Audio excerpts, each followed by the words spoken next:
Back when my channel was still in its infancy, I decided to treat my whopping 15 subscribers to a review, plot summary of Halo 1 Combat Evolved, and I had so much fun doing it that I decided to do the following 2 games as well. I had an idea that after I completed all 3 videos, I was going to combine them together into one big massive retrospective with an unreasonably long runtime like all of my favorite YouTubers do, and that's this video that you're watching right now. However, while putting this video together for you, something funny happened. I realized I was growing in skill from one video to the next. The Combat Evolved video proved to myself that I had the ability to do an honest-hearted retrospective of a massive game.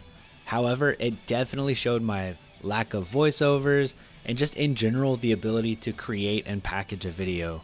Creating the intro to my Halo 2 video was some of the most fun I've had on this channel so far.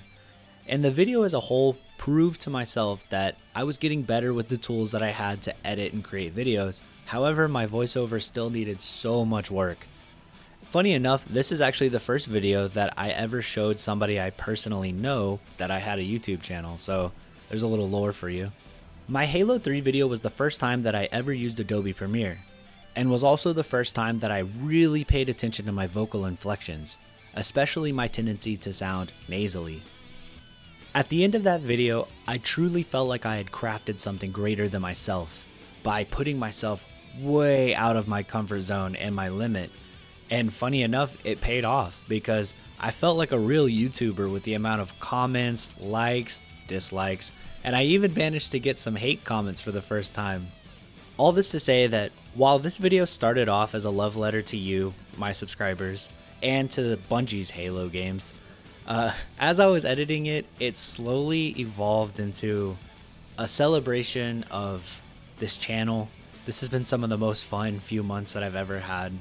And I'm proud to announce that soon I'll be joining the ranks of those like Markiplier and PewDiePie as the greatest YouTubers of all time.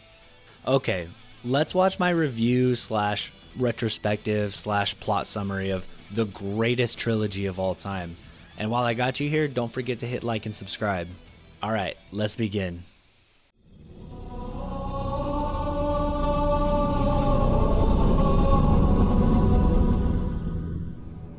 Halo Combat Evolved turns 23 this year. In those 23 years, the Halo franchise has seen some of the highest reverence and accolades games can achieve. And depending on who you talk to, one of the saddest, slowest downfalls. Regardless of your views on recent Halo media, there's no denying that Halo has left an undisputable mark on the entire first-person shooter genre. Over 2 decades ago, a GameSpot employee named Joe Fielder said it best by stating, "Halo's single-player game is worth picking up an Xbox for alone." Which, if I wasn't 5 years old at the time, I would have wholeheartedly agreed. You know who did agree? Literally every male figure who could shell out the equivalent of $500 to buy the original Xbox and a copy of Halo Combat Evolved. Even 5-year-old Ropeburn could tell that there was something special about this game and console because his dad bought it day one, and his soon-to-be stepbrothers pulled together the cash to buy one, and all of the super cool teenagers they hung out with had their own copies. I remember them all coming home from school and physically linking their systems together with a cable, and playing multiplayer till the sun went down and then came back up. I remember trying to fit my tiny hands around the Xbox's behemoth-sized controllers, and my dad patiently waiting for me to learn how to use the 2 joysticks to interface with Master Chief. We would play a couch co-op campaign, which was incredibly unique for the time, and is unfortunately still just as rare these days. We'd play on easy because my hands were so small I couldn't use the right thumbstick and press the shoot trigger at the same time. Yet, I'd arguably be having more fun than any other human on Earth at those times. Since then, a lot has happened, and my hands have grown considerably larger. I have played Halo Combat Evolved at least 10 times, and the wind of my life has shifted in that game's direction once again. Halo Combat Evolved radiates a warm comfort that permeates through the decades. I've never been one to have much interest in nostalgia, and I wear rose-colored glasses even less frequently. I don't try to hide the flaws of media I consume in the past, and Halo Combat Evolved definitely has a couple flaws we will explore, but I think my inner primordial being convinces me to play this game as a desperate attempt to claw through those 2 decades of a sludgy, gross life I've lived so far. This new playthrough is different, as I have a whole entire new perspective on my bright future, and having a child whose hands are too tiny to hold a controller has rewired my brain. So, a new playthrough is now overdue. For more info about my life and this channel, check out my last video entitled "When was the last time you created something?" after you watch this one. For now, let's pick up our plasma rifle and our blue girlfriend and dive head first into Halo Combat Evolved. Halo Combat Evolved starts with a calm shot of the Pillar of Autumn, a human space vessel, floating towards a mysterious ring-shaped object in space. The air of calm evaporates as Captain Keyes and his AI assistant Cortana discover they've been followed through slipspace by a violent group of aliens known as the Covenant. Instantly, loads of questions flow through the player's mind. What are the Covenant? Why are we retreating? What's this planet and ring structure? The game provides no time to ponder these, as we're under attack and we need a hero. We watch our character, the Master Chief, unthaw from cryosleep. Remember, this is the first time we've ever met him. 20 plus years of media surrounding this character has elevated the Master Chief to divine status as a gaming icon. So it's always a surprise to me that the first scene, his grand introduction, is him waking up, stepping out of the chamber, and that's it. The game pans over to his helmet and boom, you're in. These first few minutes with the Master Chief have always been special to me, because just as the Chief is still shaking off the ice and atrophy from cryosleep, I'm also shaking off the years between playthroughs, having to relearn Halo's quirks. From the perspective of a new player, it also helps them connect them to the Chief, as they're also just trying to figure out what is happening in this ship, the same way Chief needs to be briefed on what's happening. This first level is extremely effective at allowing players to immerse themselves into the body of Master Chief. Halo Combat Evolved makes the deliberate decision to not just wake him up, yell that we're under attack, throw a gun at you, and tell you to start blasting and save the day. The game actually doesn't let you do anything other than walk, turn your camera, jump, crouch through blaster fire, catching brief glimpses of what you're up against, until you're fully given your objective. Grab Cortana and get out of Dodge. It's suggested if the Covenant find Cortana, then Earth is doomed, implying to the new player that this isn't a small skirmish, but actually a galaxy-wide threat. This is where it begins to get difficult to speak about Combat Evolved in a vacuum. Since its release, there have been like 14 or 15 games, ranging from arcade shooters to strategy games and spin-offs. More than 30 books, some movies, a TV show, and an anime. Someone like myself who wants to review only Combat Evolved has to make a large effort to put themselves into the eyes of someone who has never even seen what Halo has to offer. If you're a large Halo fan, imagine what it must be like to not know who the Arbiter is, what happened moments before the start of Combat Evolved, or the original idea behind the Spartan program. Before Combat Evolved, you didn't even know what an elite looked like. Something I'm actively trying to do is strip away everything I know about the 2 decades and hundreds of hours I've dumped into the franchise. And I'm very surprised at how well Combat Evolved lays the foundation to hold up the mountain of what's to come. Halo employs the strategy of show don't tell when it comes to establishing its world, and honestly puts a surprising amount of trust in the player to infer what is happening around them. As you're running to the bridge to meet up with Keyes, you can see blue and green blaster fire from aliens of different sizes and colors. The game doesn't have an NPC or something say to you, "You could tell friend from foe by looking at the blaster fire," or something stupid like that. No, instead, we're just gonna shoot at you with it while you're unarmed and running for your life.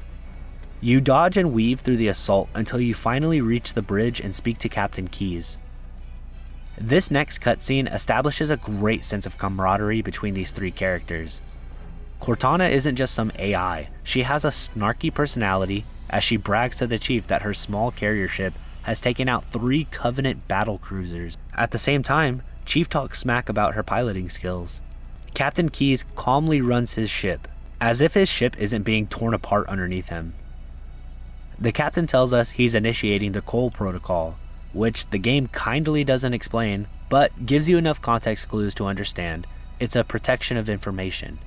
Keyes wants to evacuate all personnel and land the ship on the ring. In the meantime, we are going to take Cortana and protect her with our life. So begins our quest. We pop her into our armor, get our first gun, and begin finding a way off this death trap.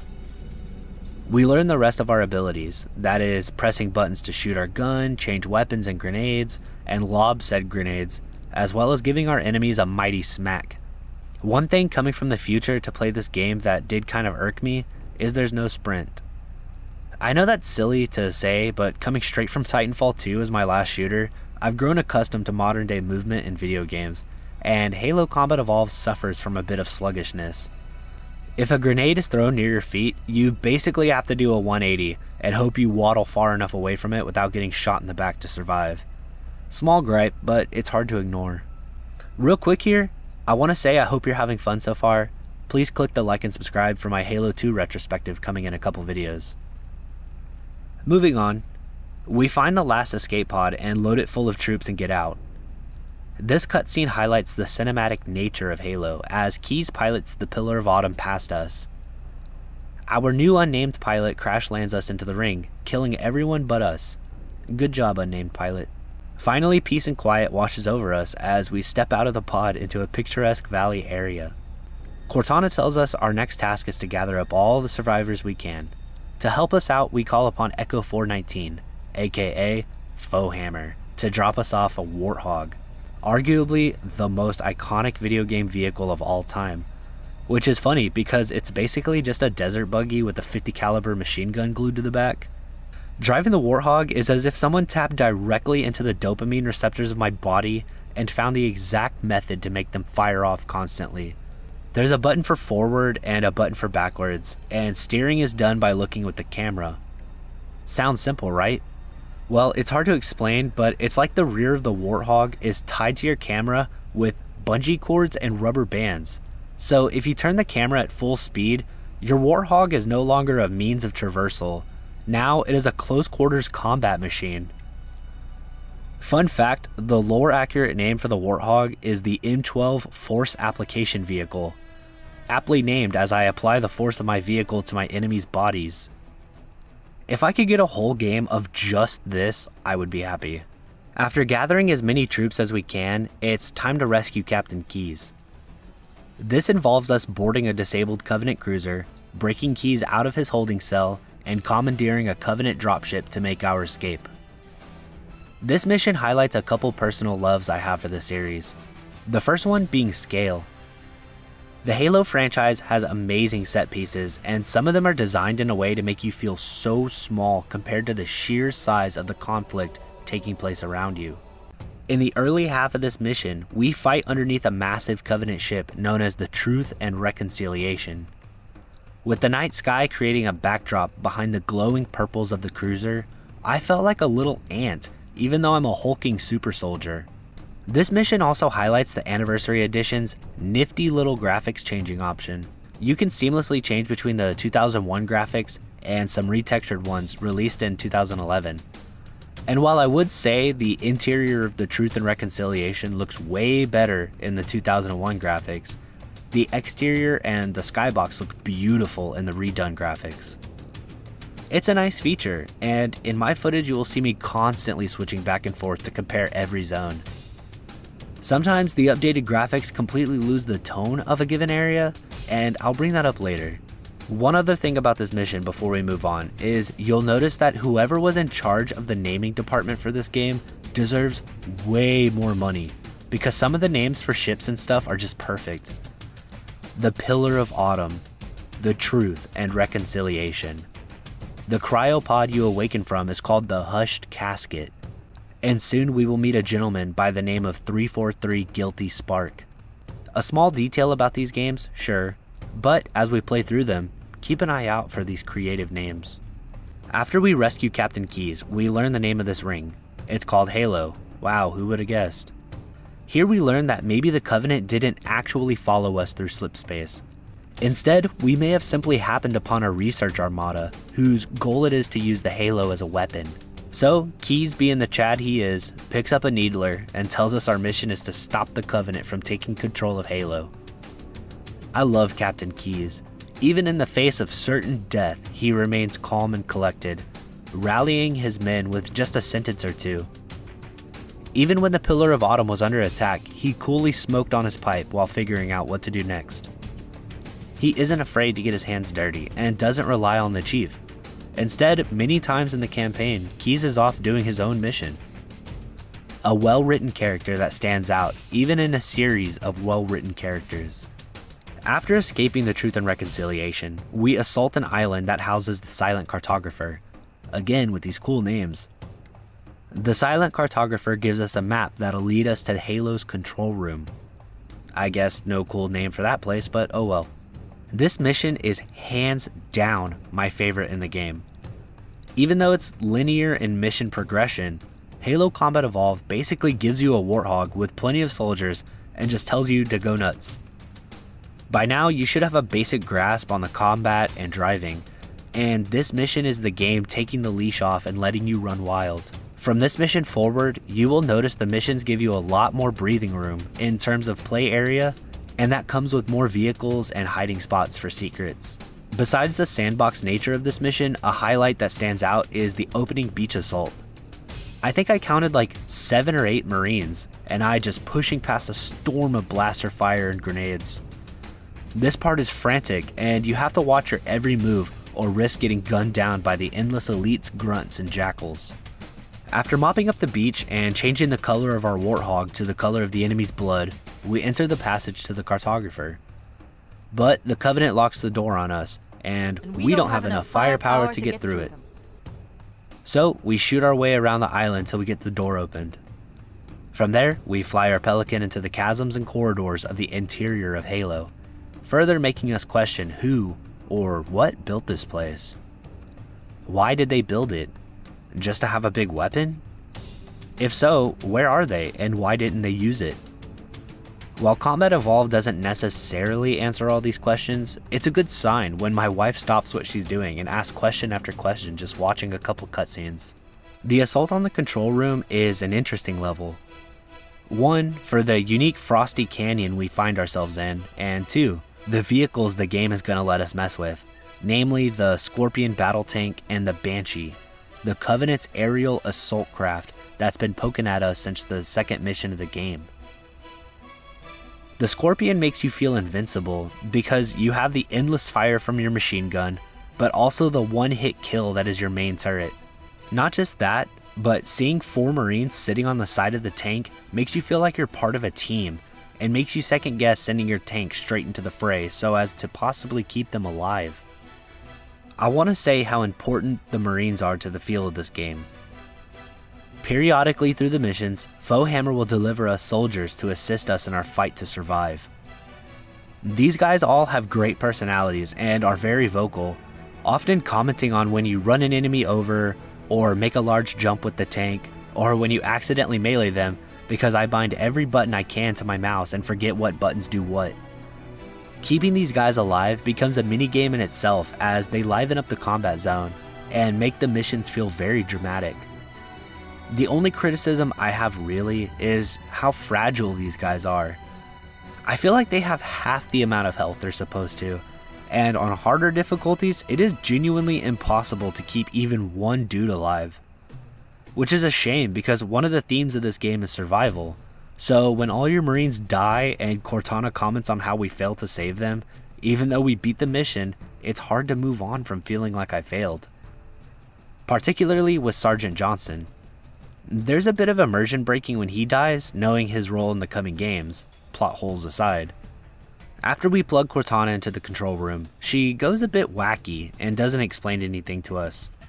Instead, screaming that we need to go figure out what Keyes is up to and stop him before it's too late. At this point in the game, you've mowed down hundreds of the Covenant and might be getting a sense of repetition, especially since some of the control room's environments were pretty copy-pasted. Well, at this mission, Halo turns from a fight for survival into full-blown horror as we are introduced to a new enemy, the Flood. a parasitic race that eats living creatures and takes their bodies to further spread their spores. These guys are ruthless and often strike in swarms. The Flood charges headstrong through your weapon fire to smack you around with their tentacles. Before you even begin to get comfortable with fighting them, Combat Evolved has handed them guns. Seriously, zombies with guns and rocket launchers, with little guys constantly poking you so your shield can't regenerate. Up till now, I felt that the shield system worked fine, but at this moment in the game, you will notice the way your health is relayed to you kind of sucks. The idea is your shield is supposed to eat the rare mistake or two, while allowing your shield to completely dissipate opens you up for your actual health bar to get damaged. This works fine on paper, but since your actual health bar is so small and your shield takes 5 seconds to start regenerating, the later half of this game feels like hide and seek as you step out of cover, get hammered by gunfire from all directions, and then hide again to let your shield come back. Which, if there's any flood spores running around, becomes impossible because even small damage causes your shield to stop regenerating. Definitely kills the vibe of some gunfights and turns some longer scenarios into grueling ordeals. So now Mr. 343 Guilty Spark shows up and tells you that you're something called the Reclaimer, and that we're supposed to know what that means, so let's teleport to the library and grab the index. Long story short, the index is a key that gives a person or alien access to Halo's main functions. In this case, if we get this before the Covenant does, then they can't activate the Halo as a weapon. However, as Cortana soon explains to us, Guilty Spark wants us to use it as a weapon anyways, because the Flood have been released. See, the Flood aren't just a generic zombie race. They actually will go to the ends of the galaxy in search of biological matter to consume until there's none left. So, Guilty Spark wants us to use the index to activate Halo as a weapon to kill all biological life in the galaxy so that the Flood die out from starvation. Since we happen to be a biological creature, we tell him no, so him and his sentinels turn into bad guys. So, to recap, on our evacuation from a planet called Reach, we stumble upon the Covenant who want to kill us. Then, they release the Flood who wants to kill us and everything alive. And now the very keeper of Halo itself wants to kill us. And we just want to get back to Earth, man. Cortana comes up with a plan of sabotaging Halo subsystems to buy us time to find and rescue Keys for a second time, in hopes that he will help us use the Pillar of Autumn as a bomb to just simply blow the ring up. So far, the ability to swap between graphics has been great, but I've noticed in these next 2 levels, a lot of the horror tone is lost in the updated graphics. You'll see I switch around a lot between the graphics options because the new ones are a lot brighter, therefore making life easier to acquire targets. However, it's criminal how much tone is lost in the newer graphics during the Flood sections, because honestly, Halo has done a great job with making the Flood feel horrifying. The old graphics wrap them in this darkness and illuminate them only by the gunfire and blaster fire they hurl your way. Brightening them up makes everything look pretty, sure, but makes the enemies just feel like they're in a boring little shooting gallery. The old graphics force you to use your flashlight to see the Covenant running in terror or fighting for their lives. The land you walk on and the pools of engine coolant leaking from the Truth and Reconciliation also look better in older graphics. Well, look is the wrong word. Again, it's just a problem in tone, and I recommend playing the later few missions in the old school graphics. So, we find Keys, and unfortunately the Flood got to him first. Disappointingly, a significant amount of why Keys is here in the Truth and Reconciliation and is turning into a blob as opposed to just a normal Flood unit is contained inside of the books. I was completely clueless while playing because it never really explains why he isn't just dead back in the Flood containment room. So to fill you in real quick, the Flood has enough intelligence to realize Keys knows where Earth is and can fly space-faring vessels. So the Flood decide to spare him, knowing he can help them find more and more food. It's unfortunate that knowledge isn't in the game, and even more sad is a captain going down with someone else's ship. A real piss-poor end to a wonderful and heroic character.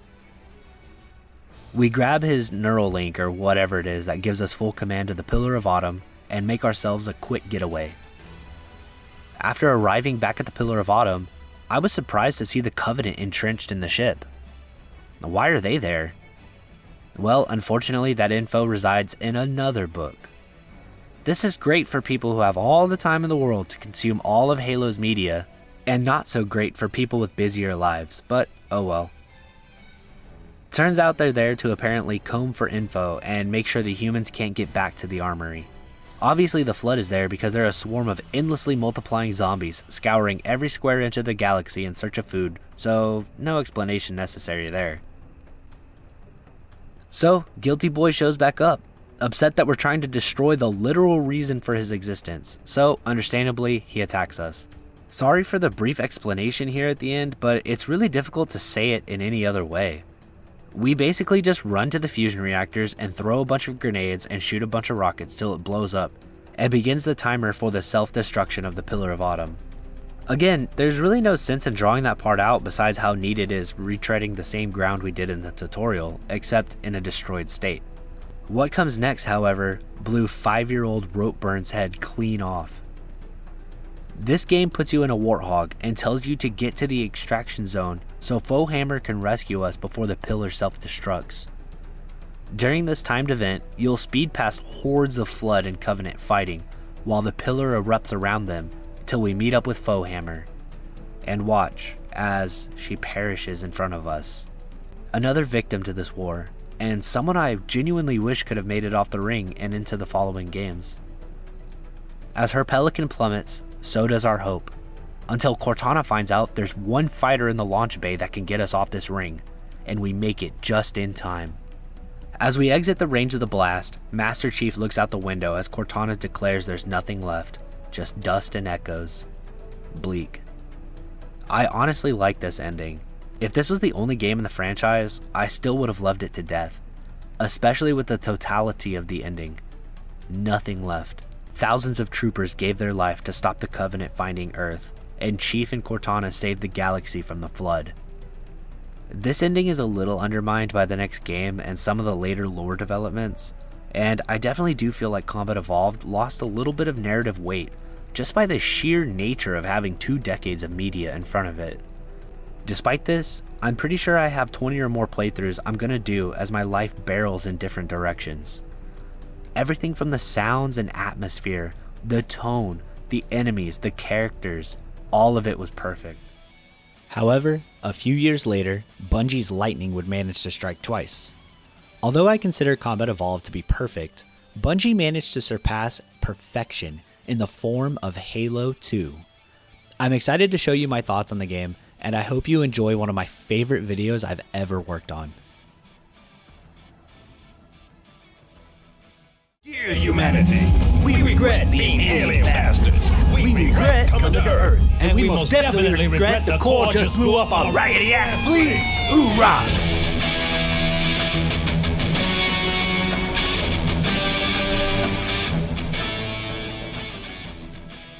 After looking back at Halo Combat Evolved from the eyes of someone in the early 2000s, one has to ask, how do you do it again? How were you supposed to follow up on a game with some of the most fun action, set pieces, and music?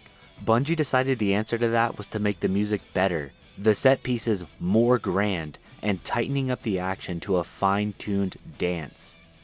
They added more guns, more vehicles, a whole new playable character, a storyline that is so focused, yet so broad, you can waste an entire evening on watching Halo 2 lore videos.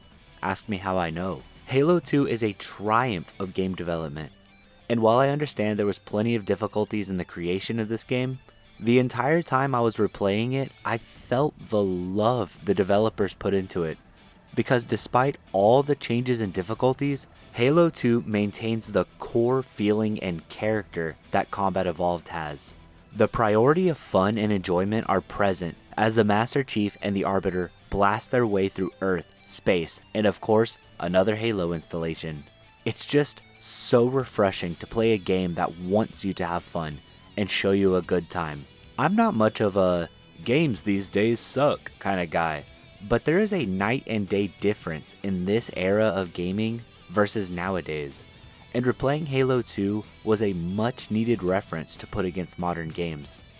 Halo 2 is fun, gorgeous to look at in both graphics modes, isn't buggy or janky, and delivers some good old-fashioned escapism.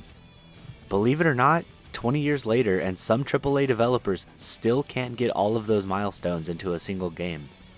Today, we're going to explore this game, so don your cloaking and activate your energy sword as we dive feet first into Halo 2.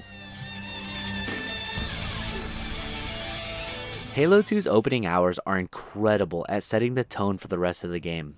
I'm a smooth-brained knuckle-dragger, and even I can see the literary juxtaposition between Master Chief and Sergeant Johnson being praised and awarded, while at the same time our new character, the Arbiter, is punished for his sin of failing to protect the Halo from the first game. He's deemed a traitor and must be punished, while Chief is hailed as a hero. Even Johnson says, the people need a hero, while Tartarus, the evil monkey guy, says they need an example for those who break the Covenant.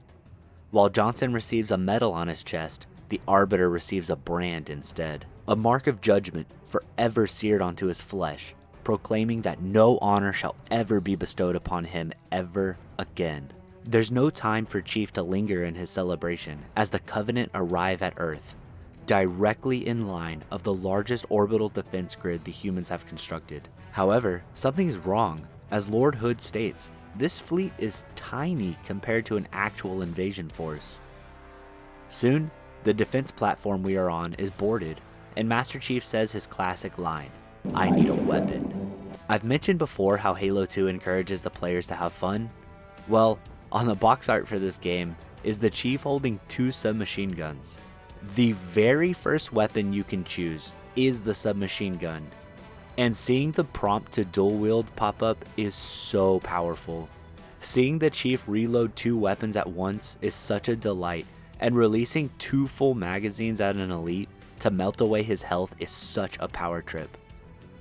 The Covenant weapons, and later the Brute variants, being mixed and matched with human weapons opens the game up to so much experimentation. I know that there are certain meta strategies that hardcore players like to follow, but you can't deny how fun it is to charge 2 plasma pistols up all the way and releasing them on a poor little grunt. Or letting 2 needlers unload on an elite, painting him in crystal pink shortly before painting the walls near him whatever color his insides are. After fighting through the Cairo station, we discover the Covenant have placed a bomb on board. We find out by watching 2 nearby stations explode after the Covenant retreat. Watching these basically invincible floating citadels get destroyed in an instant is scary, and we're next on the list. Now, it's a race against time to find the bomb and defuse it. On our way to the bomb's location, we take a shortcut through literal space fighting a new type of enemy, these floating elites. I love that this is the first playable chapter and the game is already shaking things up by putting us in reduced gravity with new enemies. No time wasted at all. We find the bomb and deactivate it at the last second. What happens next lives deep in many people's inner soul, especially mine. Master Chief, the hero that he is, literally Amazon overnight delivers the bomb back to the Covenant cruiser through space and detonates it, destroying the entire ship. The in amber clad, here we go with these cool names again, catches him, and it's onto the surface because one cruiser made a beeline through the defenses to land in one specific spot, and it's our job to stop them and save Earth. Real quick here, if you're having fun, please hit that like and subscribe button for more videos like this one. Hurricane Beryl completely turned my world upside down as I write this, and I could use some love from my viewers and subscribers. Thanks again. Back to the video. Just like in my previous Halo vid, you'll see me constantly bouncing between the graphics options. That's because the difference in this game is way more noticeable compared to Combat Evolved, in my opinion. There are some places that have dramatic differences, like check out this little jungle path in either editions. It goes from a simple little corridor to a stylized jungle trail. Some of the skyboxes change quite a bit, but the real meat of the graphics options are definitely the cutscenes, the lighting, and the other moment-to-moment gameplay visual adjustments. What I find this time around is the tone remains relatively the same, whereas Combat Evolved lost a lot of atmosphere from the new graphics. Halo 2 actually has some places look better in the old version, and some places look better in the new version. I'm trying to put it into words, but I don't really have any strong opinions on the new versus old graphics options. Just bounce back and forth frequently to get the full scope. What I do have strong opinions about, however, is definitely the audio differences. Man, they did the Mac gun sound effects dirty in this new version. The new sounds for the SMGs have lost all personality. However, it's funny because in the new edition, the battle rifle actually sounds way better. This just shows that both editions have strengths and weaknesses, and I think bouncing back and forth doesn't really hurt the flow of the game or the immersion. Instead, I'd argue that using both options enhances the gameplay experience as you tune into the audio and visual even deeper. Back on Earth, we're shot down by a scarab, a mobile fortress, and tasked to take it down while repelling the alien invasion, which isn't really an invasion as the whole fleet is destroyed already and you're left with just one cruiser. The mission is reintroducing us to the vehicles, and I just have to say, with 100% confidence, the vehicles are a direct improvement over Halo Combat Evolved in every way. The first two vehicles it gives you is a choice between a Ghost or a fully staffed Warthog. The Warthog is its same old self with the benefit of now being drivable by Marines, allowing you to man the gun. They're surprisingly decent at driving them too. The Covenant even got their own version of the Warthog in the form of the Spectre. I'll mention why I don't like the Spectre in more detail later, but this is kinda weird. We don't really need a Covenant Warthog. The Ghost is still amazing, except now the guns are optional as they added a battering ram mode to them. As I said in my previous video, please someone make a Halo vehicle combat game already. With the upgraded pedigree of the vehicle combat comes hijacking. Whoever thought of this, pitched it, and got it implemented into the game deserves way more money. I won't deny that the vehicles are definitely quick to be destroyed, but hopping out of one vehicle and violently commandeering another one is just so much fun. There's also something so humorous about angrily walking up to a tank and jumping on top just to beat the driver to death with your fist. Or, as a Ghost comes in to smash you with its front end, just hopping on board and kicking them off is such a fun way to counter an instant death. Hijacking adds an excellent situational tactic to your arsenal, or a goofy experience if it goes wrong. One of the more iconic missions in this game is our boy Sergeant Johnson gives us a Scorpion battle tank and tells us to cross a bridge while handling wave after wave of ghosts, banshees, and even a few wraiths there at the end. This mission genuinely makes you feel invincible, and the tank looks cool as can be in both graphics. While you're riding that high of feeling bulletproof, Halo 2 shows you what the Scarab can do, that it can wipe a Scorpion tank clean off the map in one strike. Halo Combat Evolved had some great moments that showed you the scale of things happening around you. And this Scarab slowly crawling on top of the wounded soldiers, towering over you as you fail to pierce its armor, reminds us the monumental threat the Covenant posed to humanity. So, as any hero would do, we jump on board and kill it from the inside out. Afterwards, the Covenant ship and the Prophet begin a slip space jump directly in the middle of the city, which is going to level the city. Miranda Keyes decides we're going to follow it through the portal and see where it ends up. Miranda doesn't fully live up to her father's on-screen prowess, but I definitely can give her props for having balls like her dad. Next, we hop on over to our new playable protagonist, the Arbiter. Keith David was born for 3 voice acting roles: Captain Anderson, Spawn, and the Arbiter. You cannot have picked a better voice actor if you tried. Keith perfectly encapsulates the sorrowful anguish the Arbiter feels in the first few chapters, and as we delve into his story, Keith perfectly fluctuates through anger, betrayal, and hope near the end. For now, the newly disgraced Arbiter receives an ultimatum: die a premature and ritualistic death at the hands of some council, or attempt to redeem his honor through becoming the Arbiter, a warrior who pledges their allegiance to the hierarchs. A short way to explain it is the hierarchs send arbiters as a sort of spec op unit on basically suicide missions. Obviously, the arbiter becomes the arbiter. Wow, who would have thought? And our first suicide mission is to eliminate a cluster of heretics. At least that's what we think. There's about a mountain of lore in these next couple of chapters.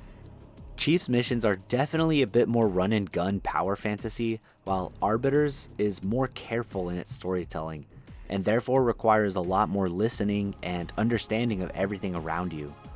I'll save the intricate details of the lore of the heretics to another YouTuber, but basically they were a large group of artifact retrieval covenant who happened upon our boy 343 Guilty Spark. Yeah, did anyone actually die on that first ring? Oh yeah, all my Marines. Oh well.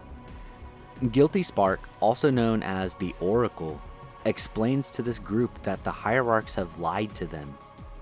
The rings are not some religious constructs that will lead them into this great journey. Instead, the rings are weapons designed to kill off every biological thing the Flood can feed on. On the flip side, the heretics explain that the elites used to be a proud warrior race who have been neutered by the hierarchs. Their history and culture have been almost completely erased, and even the slavish and suicidal arbiters, in fact, used to be a title for a proud hero who would lead his people into victory with the blessings of his warriors underneath him. It's almost sad how far the elites have fallen, especially what happens later in the story. Arbiter's relationship with being an arbiter shifts a lot through this game, as well as other Covenant members' view of him and his title. Watch the relationship between the Spec Op commander and arbiter shift from that of disdain to hopeful and mutual respect by the end credits. For now, the arbiter achieves what he set out to do, but now he has a few questions and doubts. Back over to the Chief, we exit Slipspace only to discover another Halo. This time the Covenant are making a beeline to activate it, so there's no time to dilly-dally. First order of business is to kill the Prophet of Regret. This mission is beautiful. I really enjoy the lush vegetation, and the music on this level is excellent too. These Native American style ruins that are just wide enough for our battle tank to fit through is a standout. Not just that, but the flow of combat is varied here too.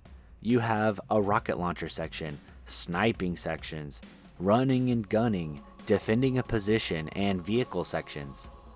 It's a little jarring sometimes, and this weird gondola ride to where the Prophet is hiding is kind of boring and out of place. But once you're inside the temple, it's a free-for-all as we race to the Prophet of Regret, where he menacingly sits there and tries to shoot us with orange lasers. For his sins, we pass judgment through our knuckles to his head. No, literally. We beat him to death with our fists. I don't know what else to say. Master Chief is just so cool and powerful. It's a neat idea to integrate melee and hijacking into a boss fight, even though it was harder to get to him than he was himself. Boss fights are weird in Halo 2. They all have gimmicks, and aside from the last boss, they die in a blink of an eye. That heretic leader I spoke about earlier, I killed him in 2 strikes from an energy sword. Yeah, sure, it's realistic given what I was fighting, but there had to have been another way to go about a confrontation like that.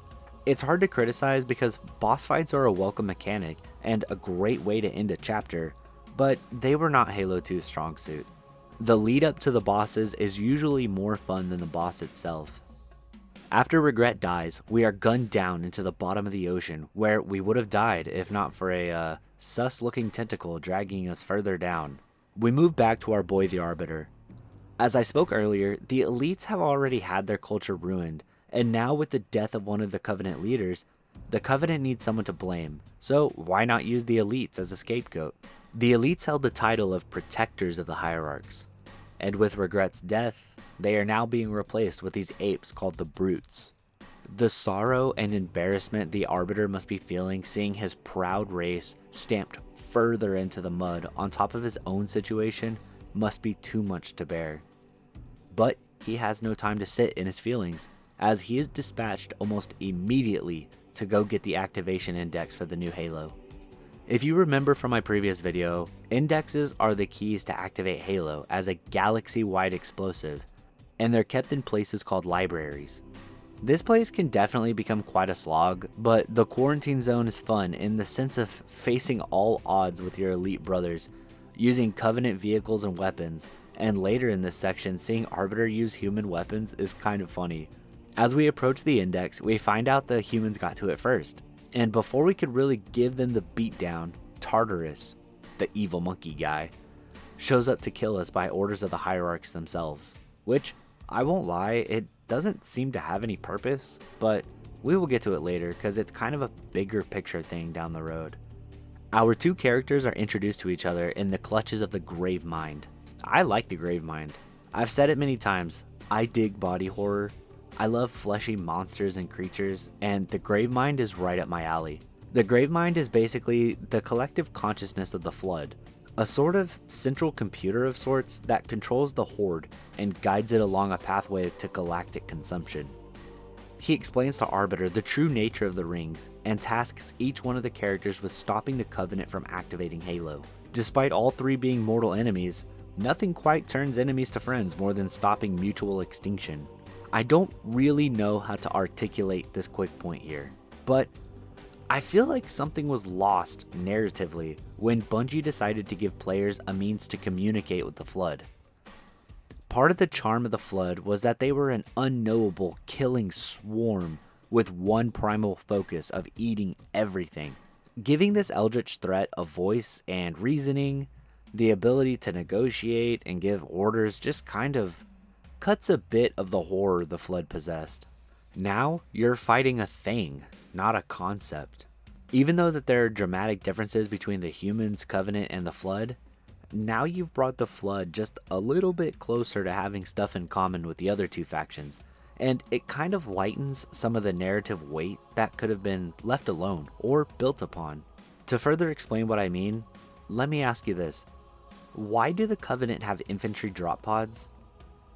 Doesn't it kill some of the impressiveness of the humans' ODSTs? Remember earlier I mentioned that I don't like the Spectre? This is why.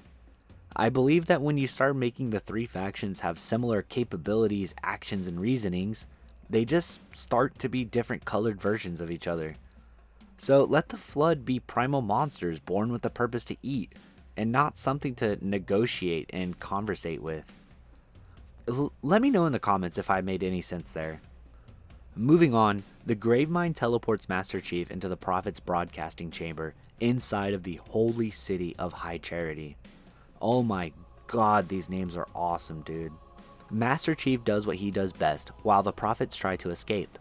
During this encounter, the in amber clad exits slipspace directly into the dome of the city and crashes into a support column right in front of us. The reasoning this happens is because at some random point you don't see, the amber clad gets taken over by the Flood, and now the Flood are in the city, and it's feeding time. One of the first victims is actually the Prophet of Mercy, who Truth allows to die. A lot of narrative beats are happening at the exact same time, but long story short, Truth no longer needs mercy. And saying that out loud makes me wonder if there's some sort of symbolic meaning behind that. Truth literally can't exact mercy on any living thing, as he will soon be executioner of the entire galaxy because he found out about the Ark, the creation ground of the rings, where he will be safe as the universe burns. He will be king of nothing, but we will get more into that in my Halo 3 video. For now, all we need to know is that the Master Chief is in the ship that the Prophet is escaping with. Before moving ahead with the Arbiter, just take a quick sec and look at the city of High Charity. Stupid little interruption, I know, but this is one of the few outlets I have to tell people about the things I love, and I love this view. Now's probably a good time to hit that like and subscribe button, by the way. You've made it this far into the video, haven't you? The Gravemind teleports the Arbiter to Halo's control room, where he is greeted with the Great Schism. The Brutes have betrayed the Elites, and the Prophets have allowed the genocide to take place. Here, Arbiter gathers the scattered forces of his brothers, freeing them from holding cells, to launch an assault on the control room. You even get to join up with hunters at one point, and it is so nice to hear the cannons firing on your enemies instead of your allies. You free this dope looking elite from a holding cell, and after looking at the lore of this type of elite, he is a High Counselor. Basically the highest of the high under the Covenant's control of the elites. And if you recall from the cutscenes at the beginning of the game, the counselors wanted the Arbiter killed for his so-called sins. Yet, here the Arbiter is offering mercy and forgiveness to a brother who, not long ago, wanted him killed ritualistically. While the Prophet's control slips and the pillars of their society are being dismantled, abandoning their morals and ethics along the way, the elites are reforming their old militaristic ways that is in their nature. The Arbiter once again stands so tall and proud, freed from the Covenant's control, as even a counselor bends to his command. The only issue that undermines this whole schism conflict is, why is it even happening in the first place? Surely the Prophets would have been better off to stay in control of the most advanced and skillful race they've ever conquered? Is it because a small faction had gained religious freedom and dissented? Or was Arbiter's failure to protect the first Halo such a blow to the Covenant that the entirety of the race needed to be genocided to keep up the religious facade? Either way, the Arbiter faces down the business end of many rampaging brutes, and we gotta take them out to go kill Tartarus, the evil monkey guy, before he activates the ring. Which I guess the Prophet of Truth had no faith in, because he seems to have abandoned him to get to the Ark. Which, by the way, the portal to the Ark is on Earth. We'll cover it all in the next video, but the back end of Halo 2 is extremely lore heavy and hard to follow when you really start looking at the big picture of everything. Zooming back into the small picture, on our way to the control room, we stumble upon the coolest human in the galaxy wielding the coolest weapons platform in the galaxy. That's right, it's Sergeant Johnson, and he's offering a truce between the humans and the elites, provided they work together to kill the evil monkey guy, you know, Tartarus. In doing so, Johnson drives a Scarab, the giant beetle-looking tank that shredded his forces a few chapters ago, and uses it to punch a hole into the final boss fight. Before we jump into the final boss fight, you gotta let me gush about Sergeant Johnson. This man has been through arguably the same amount of combat and existential horror as Master Chief, and is handling it all with a smile on his face and a cigar in his mouth. His lines are all pure gold, and he's a Covenant killing machine. Yet, when all is hitting the fan, he still knows when to hold back and negotiate a truce. In a different timeline, I could foresee Johnson being the Arbiter, and I mean the true meaning behind it, not the Covenant disgraced Arbiter. He's a proud warrior, able to lead a battlefield and rally troops even when they're on the brink of deserting. The scene on the bridge in New Mombasa showed him scolding a trooper who lost all morale, but funny enough, he does it in almost a compassionate way, in a twisted sort of viewpoint, all before delivering us a tank. I really love his character, and I'm so glad that nothing bad will ever happen to him ever. Well, it's here, the ending boss fight. A climactic skirmish between the elites who have suffered so much disgrace versus those who sought to end their race, the brutes. Well, it's a lot less of that and more of an entire squadron of elites needlessly throwing themselves at Tartarus while Johnson clearly explains out loud that his shields need to be taken down by sniper shots first before any damage can be done. Oh well, rest in peace I suppose. Thanks for the ammunition and energy swords. I won't repeat what I said previously, it's an okay boss fight, but it just kind of feels out of place and a little anticlimactic, when other options surely could have been more fun. However, it does the job, and we have beaten Halo 2. I haven't spoken about the multiplayer, and I'm not going to, as I was only 8 years old at the time. By the time I was old enough to care about playing with people, Halo 3 and Reach were out, and growing up in a religious household, I wasn't even able to enjoy the single player aspect of these games openly in the house once my dad left around 2009. So even then, Halo multiplayer wasn't in my life at that time. I've heard great things though. As I said in my previous video, everyone and their brother loved playing together, and I got to watch my brothers play when we had the chance. The Master Chief Collection has some multiplayer components, and I tried to play, but I got bored easily as none of my friends own it to play with me. I went to go buy it for my brother when the Master Chief Collection was on sale for $10, but then Hurricane Beryl destroyed my life for about a week and a half, and when I finally got power back, the sale ended. Oh well. I love Halo. I know this sounds silly to say about a mega corporation's product who only wants my money, but this particular product taps into my primal male spirit, and speaking about it to people who care brings me a type of joy that I can't put to words. The developers cared, and I'm happily a consumer. The greatest soundtrack that exposed millions of impressionable kids to Breaking Benjamin, who I still listen to 20 years later, one of the cleanest and most unique art styles, and characters who are so lovable and hateable, written with consistency and purpose. There's so much to love about Halo that I encourage you to grab a copy and hop on. I hope you're having fun with this retrospective so far. Before we get to Halo 3, make sure you hit that like and subscribe. I mean, you made it this far. There's a clarification I need to make with this next section. Later in the video, I mentioned the multiplayer and I used the phrase competitive multiplayer. Many commenters got confused at this, and that could be my fault, but I was searching for a way to easily separate cooperative multiplayer, like co-op campaign, against multiplayer where players fight each other. So when I say competitive multiplayer, I'm only talking about PvP, not necessarily esports or anything like that. Also, this is one of the first videos where I really fought hard to make my voice sound good by introducing new inflections and trying to change the pace of the words I was saying. And I gotta say, I was very pleased, and I hope you will be too. Without further ado, Halo 3.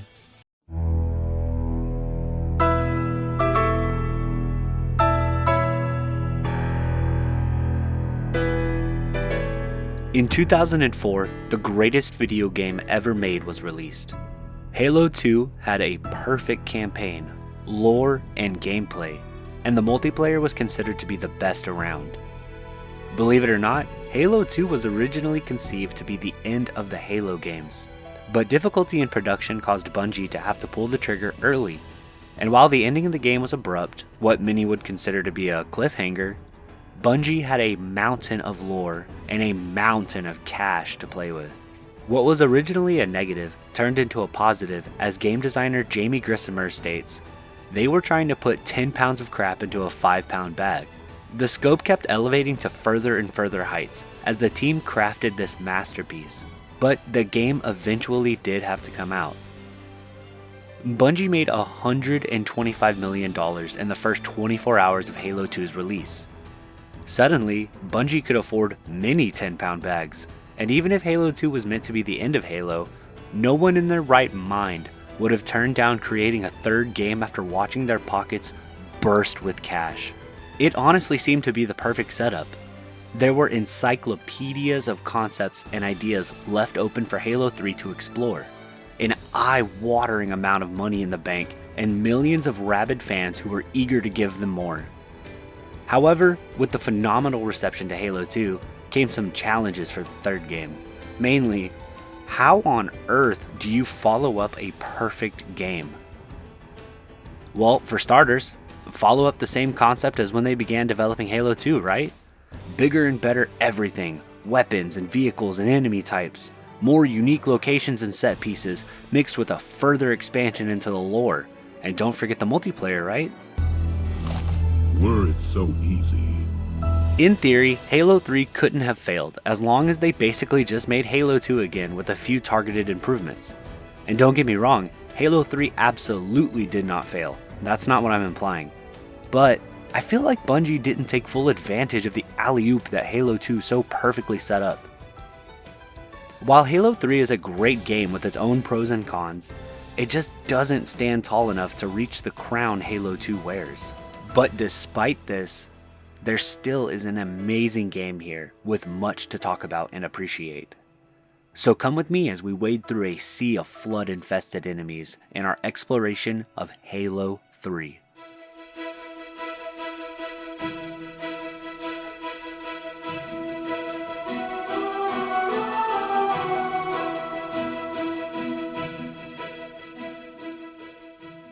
Halo 3 has the weakest opening of all 3 Halo games. Yep, that's right. Y'all probably thought I was going to start off positive and happy like usual, and slowly build to the critical analysis, huh? Well, I gotta keep y'all on y'all's toes. No, but for real, we open on a monologue presented by Cortana as Master Chief plummets to Earth after hitching a ride on the Forerunner Dreadnought in pursuit of the Prophet of Truth. It's not a bad opening, as it puts control of the Chief immediately into the player's hands, something I praised about Halo Combat Evolved. However, the tone is strange, as the devs felt the need to do a fake out with the death of Master Chief. They go through this whole rigmarole, Johnson even pronouncing him deceased, yet the Chief just wakes up? Was the Chief just making some sick joke or something? Then, and my biggest beef with this intro, the Arbiter just creeping up in camo for no reason, and when Johnson interrupts Chief about to assassinate Arbiter, all that the Chief gets told is, Wait! The Arbiter's with us! Come on now. We've got enough to worry about without you two trying to kill each other. like, what? First off, what are we doing here? This feels like a huge waste of time. This whole entire being in the jungle and Chief playing his practical joke thing with Cortana's strange monologue, just, it seems like a waste of development resources. I'm in no way a good writer or anything, but I feel like even I could have come up with a better opening. For example, I feel a stronger opening would have been picking up immediately after the second game. Arbiter is still in the control room of Delta Halo, and Chief has boarded the Dreadnought. The first chapter or tutorial could have followed Arbiter regain the glory of his namesake as he rallies his elite brothers under his banner and enact a ceasefire with the humans, all while fighting for a way to find transport back to Earth to kill the Grand Deceiver, the Prophet of Truth. That would have kept the narrative rolling and reintroduced us to the broader themes of the second game. After arriving on Earth, Arbiter could have found the planet under full-scale siege, the defense being led by the Chief himself if he wouldn't have fallen or jumped from the Dreadnought. Then, the Arbiter could have had a battle or something with the Chief, trying to convince him of the ceasefire, all while the Prophet opens the portal and the flood into Earth. The humans and elites joining together should have been explored far more than a couple sentences and maybe a tiny cutscene or two. This is a pivotal shift in the storyline. The deadliest enemy that the humans have ever faced have defected from their religious stranglehold and are offering a truce to defeat the greater threat. And all we get is a mission in Halo 2 and a few lines of dialogue in Halo 3. Unfortunately, there's a pretty serious reason as to why this intro isn't up to par with its older brothers, and that's because Bungie's co-founder Jason Jones left the project with no leadership or direction, and the story writer Joseph Staten left as well, basically leaving the other staff to write the game for him. Obviously, it's hard to write something if the staff isn't trained to handle it, so as we journey through Halo 3, you'll notice the writing is nowhere near as exciting or deep as the second. Some concepts like the ceasefire being totally hopped over, and the plot kind of meandering a bit. What Halo 3 lacks in writing, it definitely makes up for in gameplay. That's apparent as soon as Halo 3 gives you control of the Chief. Johnson gives us our orders to make our way back to a stronghold that Miranda and Lord Hood have established to come up with a planned attack against Truth. Quick sidebar here, I have 2 other Halo videos going over previously established characters and concepts, so if you're wanting a reminder about any of the lore or characters, most likely I go over the broad strokes in those 2, so check them out after this one. On our way to the stronghold, we traverse through a jungle filled to the brim with our most hated monkeys, the Brutes. In the last game, the Brutes nefariously caused the elites to be cast from the Covenant, subsequently setting the Arbiter on a path towards freedom and revenge against the Prophet of Truth, who uses the Brutes as his meat shields. While I'm extremely disappointed that the plot never truly explores the newfound independence of the elites, it is nice hearing the Arbiter scream at the Brutes and Grunts and others in combat, trying to quickly tell them how the Prophets are liars and that they're being deceived. It almost sounds as if the Arbiter wants the enemies he's fighting to come to their senses or something, and it's a nice touch. Another nice touch is how he will use his invincibility on his own. I don't know if this is scripted or not, but I was kind of hyped watching the Arbiter disappear before launching an assault on the Brutes in this scenic river. I want to talk about the gunplay and mechanics, but first, let's continue with the plot. On our jaunt through the jungle, Johnson commands the team to split up, meaning we get our alone time with the Arbiter. Is there any banter or scene between these two suggesting Chief's distrust in Arbiter or any deep-rooted hatred between the two despite their newfound co-worker status? Nope, nothing. Well anyways, Later, Johnson shows up with the Pelicans but ends up getting shot down. This scene begins the attempt to show off cinematic and scripted set pieces, and I gotta say, some of these are nice. There's a few later pieces that live on in my head, even all the way back from '07, and we will talk about them as we come across them. For now, go ahead and hit that like and subscribe button if you're enjoying this video. After rescuing our boyfriend from his containment, we make it back to the Crow's Nest, the UNSC fortress mentioned earlier. There, Miranda gives us an exposition dump about the current state of the world. Truth has landed in East Africa. He annihilated the city of New Mombasa, and instead of burning the rest of the earth, he has chosen instead to begin digging. Buried underneath the city lies the portal to a Forerunner installation called the Ark. We will get to the Ark when we step foot there, but first I gotta talk about Miranda. In my previous video, I mentioned that Miranda doesn't quite live up to her father's prowess as an admiral and a leader. I still believe that to be true, but Bungie made a serious attempt to make her more like her father in this Halo.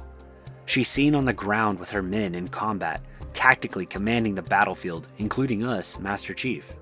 They almost succeeded at making me like her more until she delivers the cringiest line in all of Halo. Ma'am, squad leaders are requesting a rally point. Where should they go?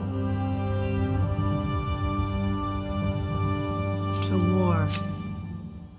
After throwing up in my mouth a little bit, it's our job to evacuate the wounded soldiers and fend off a brute invasion. And I gotta say, getting a little bored of the brutes already. Maybe it's just me, but the elites were far more interesting with their different colors and armors, whereas the brutes are just different shades of monkey with armor on its body. They have this gimmick where if you cross a damage threshold, then they go berserk and rush you. It's interesting and creates some dynamic gameplay during combat, but ultimately, you'll mainly be fighting brutes, grunts, and jackals with the occasional hunter team thrown in there for the first half of the game. Now the guns. Man, they are as fun as ever.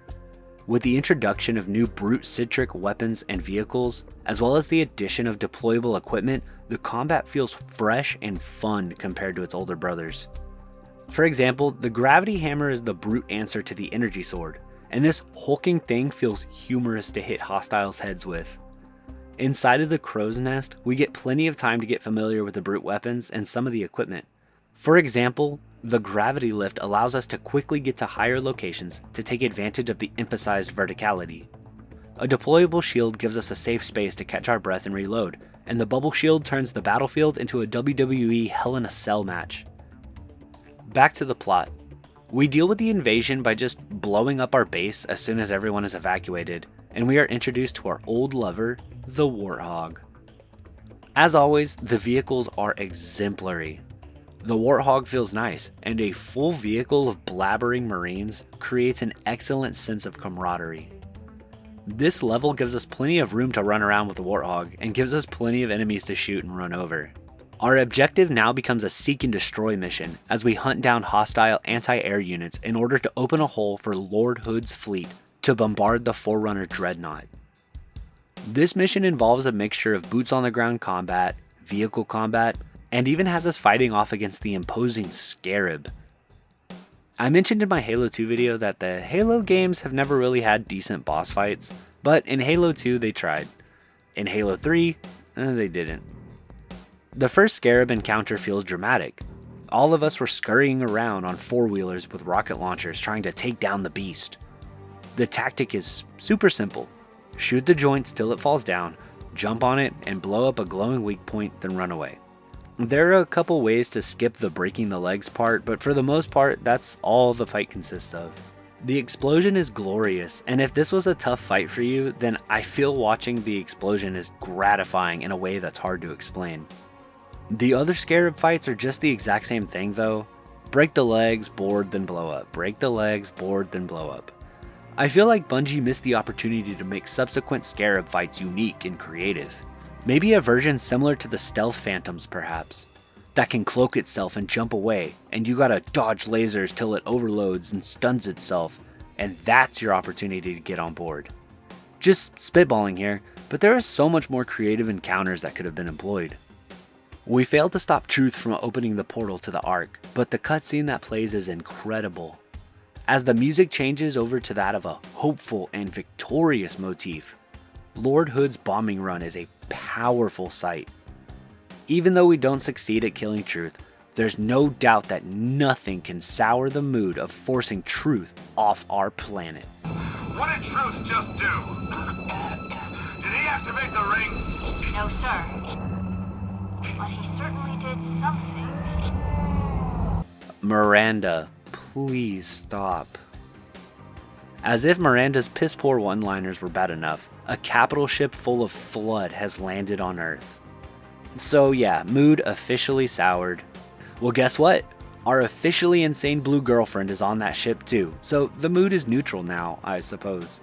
So now we delve into the corrupted ship and find not Cortana, but the Oracle, also known as 343 Guilty Spark. He has a message from Cortana saying that the Gravemind from Halo 2 has Earth set as its next target, and says there is a solution on the other side of the portal. The elite commander sees fit to nuke half the African continent in order to quell this first little flood invasion, but after a tense negotiation, the elites and Miranda's ship journey through the portal to find Cortana's solution, while Lord Hood stays behind to defend Earth from the imminent flood invasion. Personally, I feel like we should have gone through the portal much earlier in the story because guess what? We are more than halfway through the game now. That's right, there are only 10 story missions in Halo 3 and we just crossed over into the 7th.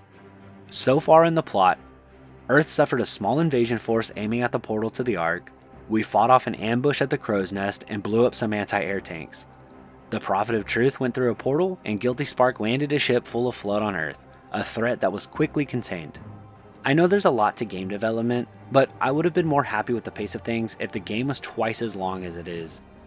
It really feels like as soon as the game finds its feet and is getting interesting, the game is over. Honestly, the event so far could have been a prologue and a level or two. Honestly, the entire first mission could have been cut out. Just have Chief wake up at the Crow's Nest under invasion, a la Mass Effect 2 style. Then, as the combat is swirling around him, he then discovers the plot, and that the elites and humans have allied naturally as you progress through the level. This to me is the greatest sin of Halo 3, and that's the writing is so weak compared to its brothers. You know what Halo 3 does right though? The cutscene where we discover the Ark. Exiting the portal and immediately being under Covenant fire and having to escape to the Ark's surface reminds me a lot of Combat Evolved's opening. We watch the Pelicans getting birthed from the Forward Unto Dawn and make a beeline for the Ark as the music begins swelling. The mission that follows is awesome as Halo 3 lets go of the reins and really opens the sandbox up to the player experimentation and freedom. There's an incredible set piece as you clear a landing zone for the Dawn, and instead of a cutscene, the game in real time lets you watch Miranda pilot the ship pretty much on top of you. And it's so awe-inspiring watching this hulking massive machinery fly in and stop right on top of you. This kicks off the best moment of the game. Miranda drops off a ton of Marines and 4 Scorpion battle tanks. The game even gives you a Warthog if, for any reason, you choose not to take the Scorpion, further emphasizing player freedom. Now we drive our tank, followed by 3 other tanks into the heart of enemy territory, to get through a wall that's in our way. This moment where you give your Marines a bridge to cross and you watch the column of tanks and Warthogs drive past you is dope. There's nothing else to say, just pure serotonin. Or dopamine? I don't remember which is the happy chemical. After fighting a Scarab, we play through a section that feels very similar to Combat Evolved.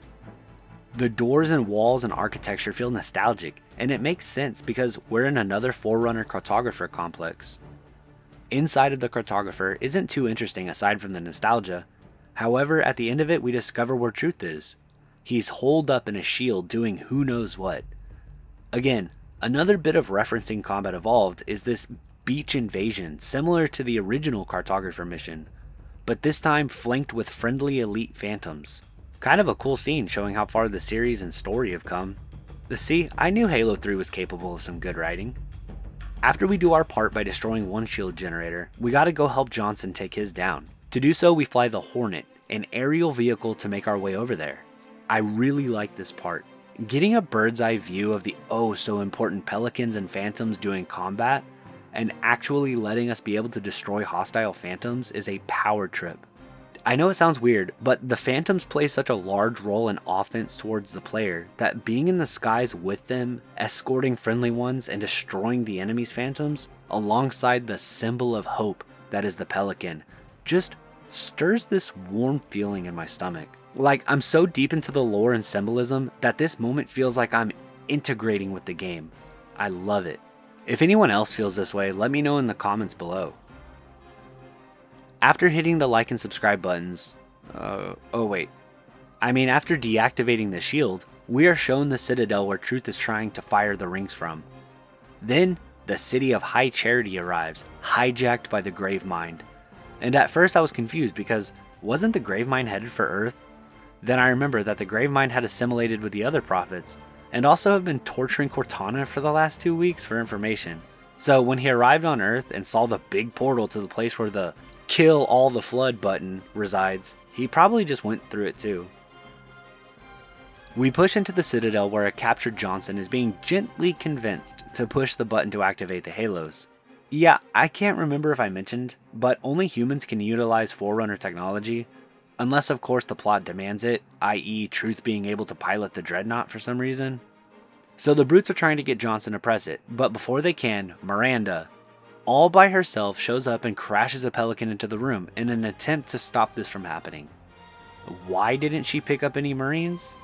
Why didn't she use the weapons on the Pelican to shoot through the glass and mow down the few brutes in Truth? Heck, she was even shown to have the wisdom to even kill Johnson so as to not let Truth win, so just turn him into paste too. Unfortunately, none of that makes any more sense than her crashing the Pelican and wandering out into incoming fire while making no attempt to utilize cover or any of the cool equipment Halo 3 introduced. They could have had a cool moment where Miranda still crashes the Pelican like an idiot, but throws out a bubble shield to house Johnson and Miranda while they held their ground to give Chief and Arbiter enough time to show up. Nope, instead Miranda dies. Senselessly. And once again, Truth still gets his way by beginning the firing process of all the Halo rings. Something interesting happens here though. The Gravemind speaks to us, saying we shall work together to storm the console to turn off the rings together. You know the whole enemy of my enemy is my friend type of thing. I won't lie, this is perfect. At first I wanted to have more friendly flood encounters, but the couple minutes we get make sense. The Flood is chaotically and radically evil, but intelligent. By all accounts, we got lucky just getting the few minutes of ceasefire till we got to the console. At the console, we have an injured Johnson, dead Miranda, and Truth succumbing to Flood. The Arbiter finally gets his revenge as he silences Truth once and for all, and Master Chief deactivates the Halos. Arbiter's victory scream and this knowing look between him and the Chief is just straight up gangster. Of course, now the Gravemind allowed us to kill his biggest threat, which promotes us to the position of biggest threat. That means it's time for us to die. After fighting through the Flood and falling down a trash chute or something, a vision of Cortana appears to Chief and shows him the way to her solution for the Flood. A new Halo being built to replace the one Chief destroyed. The heart of the Flood infestation sits right next to the weapon designed to kill them, and it's our mission to fire this ring. For once, we are going to allow it to happen, and since the Ark sits so far away from the human galaxy, it's safe to fire this one. But first, quick detour to tickle the inside of the Gravemind and save Cortana. I played a few missions with Swanky Pants, and I want to mention how cool it is that there are alternative cutscenes, whether you are playing co-op or not. Like this Banshee ride into High Charity displays the co-op team if you have one. Neat little touch. I'm not gonna lie, the mission into High Charity is pretty uneventful from a narrative standpoint, and the tight corridors and nonsensical layout, although thematically correct and appreciated, leave no hope of a vehicle on this mission. And it has a pretty egregious amount of backtracking. I don't know if this is a reference to all the library missions of the games prior, or if they were just running out of time and decided to stick you in a shooting gallery for a while. At the end of the mission, we find her, Cortana, who's lost hope and says she's broken and that Chief is too late. Of course, Suave Chief has to only say one sentence to get her back to normal. She also reveals that she has the activation index from the first ring, which, guess what? That ring that's being constructed outside is an exact replica of the one we destroyed already. So we have our bomb and we have the fuse. Now it's time to light it and get on out of here. We fight to the control room of the new Halo, and Johnson joins us instead of waiting in the frigate for no reason, leading to another pointless death. Guilty Spark finds out our plan, and obviously he can't allow us to fire the ring and destroy the Ark. I'm a Johnson fanboy. If I liked tattoos, I would get a tattoo of him saying, "I know what the ladies like," and he is in my top 5 favorite characters of all time. He didn't deserve this death. Getting shot in the back by a pissy robot isn't the heroic end he's earned. The only purpose he serves in any of this section of the game is for there to be a reason why a warthog waits outside. A completely wasted end, when he just as easily could have gotten injured instead of dying, and now the stakes are raised as Arbiter-in-Chief rescue a dying Johnson and get to the dawn fast enough to survive the explosion. That even would have supplemented the game's themes set up by the Crow's Nest. That even the injured and maimed lives have value, even if only for the fact they're human and therefore deserve life and to be rescued like all the others. No, he gets shot in the back, gets a cool one-liner, and then dies. Absolutely a waste. This fight with Guilty Spark is really the only boss fight in the game. And funny enough, after he turns on you, so do your equipment drones. I threw an equipment drone down to help me defend previously in the mission, and after the boss fight, that drone was hostile. Funny little detail I thought I'd share. The subsequent driving to the dawn as the ring explodes around us is fun at first. And with friends, it's probably a mix of humorous as you make wrong turns to your death and flip the warthog over and over. But alone, this moment drags on a bit too long and loses some of the epicness the longer it goes. Especially when you see the repeated layouts you're driving through, and if you're like me, you'll wipe out or fall off one too many times to be funny anymore. But the last moment where you jump the chasm and land in the back of the dawn is intense, and the following cutscene, watching the Chief accept he's done all he can, and that he's either gonna live or die, so he may as well relax, represents Chief's ability to remain calm under pressure. Seeing him physically distressed as a literal galaxy-destroying nuke has exploded behind him always makes me laugh. The first half of the epilogue is a memorial to the War of the Galaxy, those that died trying to stop the threat of the Prophets and the Covenant. The Arbiter and Lord Hood pay their respects to a presumably dead chief. Afterwards, Arbiter vows to reclaim the elite homeworld, kind of saying there's more to explore in the Halo universe post-Gravemind. And the second half of the epilogue confirms that, as Master Chief and Cortana drift in space. Chief enters cryosleep, and the game ends. Bungie couldn't allow the idea of not having the Chief at the ready to deploy for a sequel or a spinoff, so they literally put the character on ice for future use. We'll get back to that later. All in all, the story of Halo 3 pales in comparison to Combat Evolved and Halo 2. It felt rushed and meandered far too long for the first half of the game. But everyone besides the writing staff were firing on all cylinders. The art direction was immaculate, the gunplay felt good even though some of the guns didn't quite pack as much of a bang as others, and the music was literally perfect, no notes. There's one other thing that Halo 3 supposedly did better than the previous 2 games in the franchise, that being the multiplayer. To some, the campaign is the only part of a Halo game that interests them. To others, the campaign is a waste of time, and the multiplayer is the real Halo 3. Most fall in the middle, and I've met people on all sides of that spectrum. I've heard stories of friendships and bonds that develop almost solely on Halo multiplayer. Some people tell me that getting together with a group of friends and eating Doritos and drinking Mountain Dew while playing Slayer or Capture the Flag is some of the most enjoyable ways to spend their evenings. If you can't tell by my wording, I do not fall into that category. I'm not going to go on a long rant about how I had no friends and living in a religious household made it tough to play these games online, mainly because I think I already did in a previous video, but the fact of the matter is, I didn't take part in the golden age of Halo multiplayer.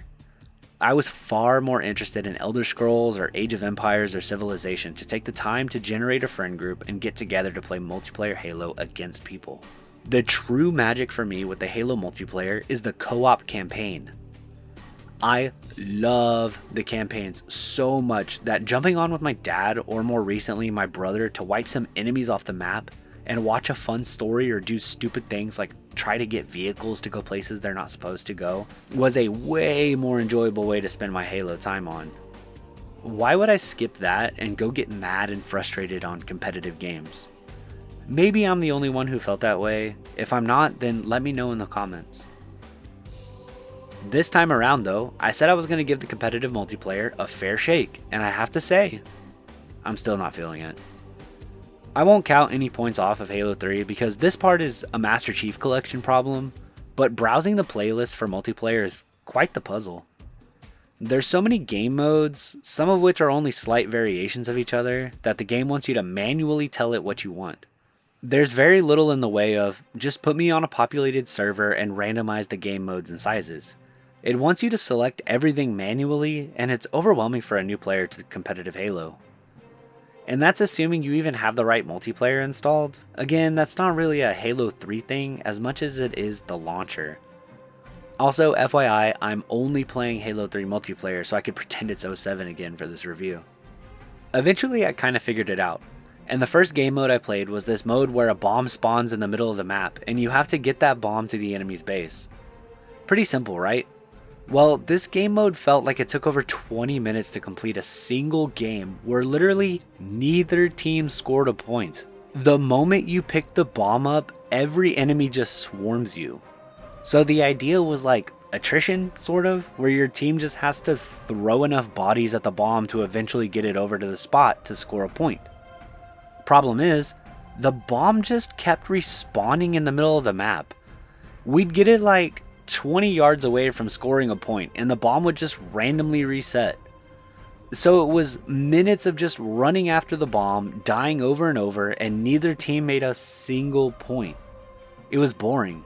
There was no music, and the only people talking were just saying how much everyone sucks, and it was a miserable waste of time for me. So I tried the same game mode again, and there were a couple of cool moments, like one where my team actually scored a goal, but ultimately it was the same. Even put us on the same map. After that, I played a few games of Big Team Slayer, and I definitely enjoyed the game mode far more, but after the first few minutes, it also got stale. Again, there was no music or anything, no one was talking, the matches felt like they go on a bit longer than they should.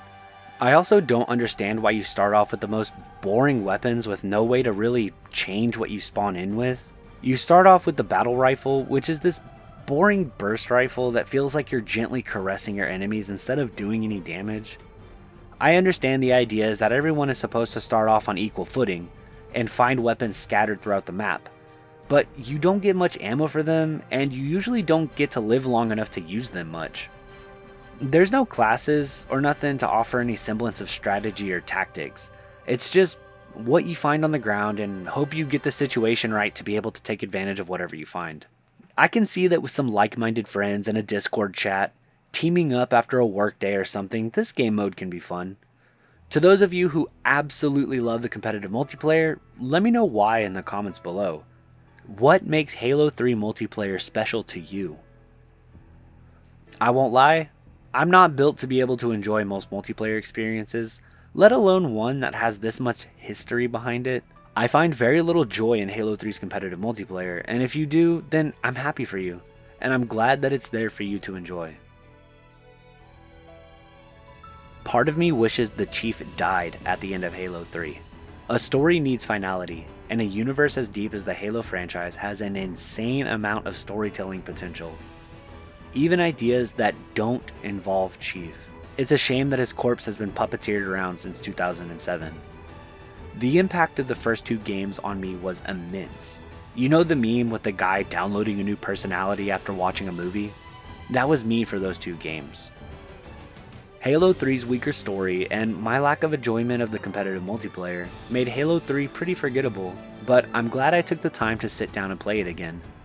If nothing else but to remind me of the masterpiece that is Halo 2. Aside from the story and the length of the game, Halo 3 was a formidable sequel and earned its place in the OG trilogy, and hearing people's stories and life experiences with this game does make me happy for them, and I'm glad that this game exists. What's your experience with Halo 3? Let me know in the comments down below. Should I review the spin-offs such as ODST and Halo Wars? Also let me know down below. Don't forget to hit like and subscribe. Well, if you're still here, thank you. If you made it this far and haven't hit like or subscribe, that's fine. What is your experience with the original Halo trilogy? Seriously, let me know down below. Let's talk about it. If you've been with my channel since the first Halo vid, I especially want to thank you. This channel has been an unbelievably fun project, and I look forward to seeing what it looks like this time next year. I'll see you all in 2025. Ropeburn, out.